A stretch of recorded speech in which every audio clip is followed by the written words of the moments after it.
Hi friends, இப்போ வந்து பார்த்தீங்கன்னா டிவிக்கு விஜய்க்கு சப்போர்ட் பண்ணி பிரகாஷ் அவர்கள் வந்து பேச போகிறார். அதுக்கு நம்ம பழக்கட்சி நாயகன் வேல்முருகன் அவர் கேள்வி எழுப்புவார்கள்.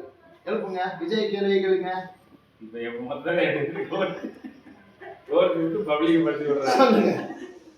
விஜய் கேள்வி கொடுக்கலாம். என்ன கேள்வி கேட்பீங்க? விஜய் கிட்ட போய் என்ன கேட்க இல்ல அப்படி கிடையாது. அவர் என்ன தப்பு பண்ணாரு நான் கேக்குறேன்.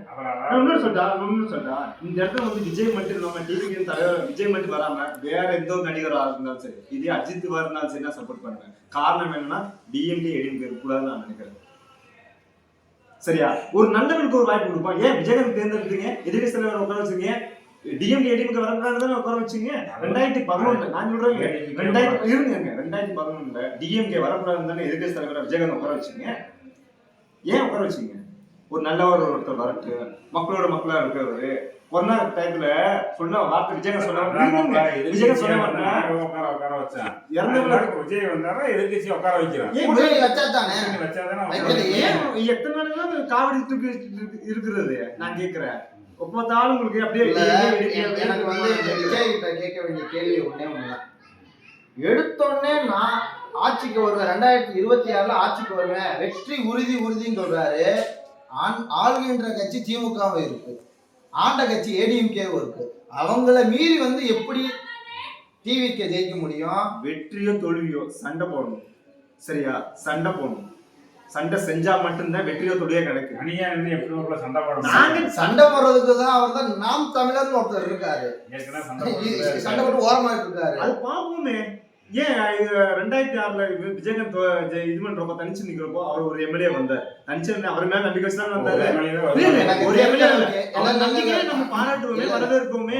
வரவேற்க எல்லாத்துக்கும் வந்து தமிழ்நாட்டுல வந்து கட்சி தொடங்குறதுக்கு உரிமை உண்டு, இல்லைன்னு நான் சொல்லல. ஆனா வந்த உடனே யாரு சொல்றாரு? ரஜினிகாந்த் சொல்றாரு நான் வந்த உடனே ஆட்சி பிடிப்பேன், எல்லாரும் ஆட்சியை பிடிப்பேன். இருக்கிறவங்க என்ன பண்ணுங்க? உங்களுக்கு என்ன, நான் விஜய் என்ன பண்றேன்னா சினிமா ஃபீல்ட்ல இருந்து வந்ததுதான் உங்களுக்கு பிரச்சனையா இல்ல. எல்லாருமே சினிமா ஃபீல்ட் தான்.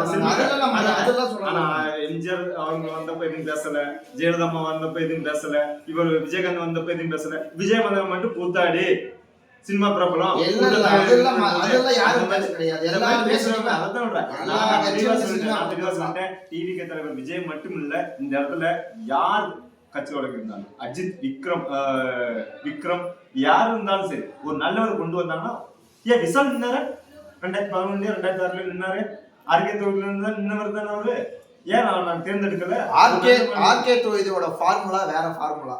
இது வந்து நம்ம இங்க சட்டமன்ற தேர்தல்ல நம்ம வந்து அது ஒரு சீட்ல எல்லா கட்சி சப்போர்ட் பண்ணதுக்கு திமுக அதுல டெபாசிட் இழந்திருக்கு. அதுக்கு என்ன பண்ண முடியும்? அதே டெபாசிட் தான் சென்னையில எத்தனை பேர் ஜெயிச்சிருக்காங்க.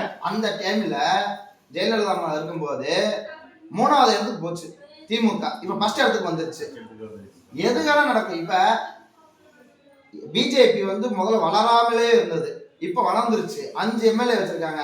இன்னும் அடுத்தது 10 எம்எல்ஏ பிஜேபி வைப்பாங்க. வரட்டும் தானே சொல்றேன். சட்டசபையில மக்களுக்கு கருத்தை எடுத்து பேசுங்களேன்னு சொல்றேன். மக்களுக்கு பிரச்சனை என்னன்னு பேசுங்கன்னு சொல்றாங்க.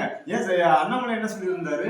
எல்லாரும் வரணும், சட்டசபையில எல்லா கட்சிக்காரங்களும் இருக்கணும், இருந்து ஒரு ஆக்கப்பூர்வமான தீர்வை கொடுக்கணும் அப்படிங்கிறாரு. மக்களோட பிரச்சனையே பேசணும், அதான் அவன் சொல்றாரு. சரி, பிரேக்.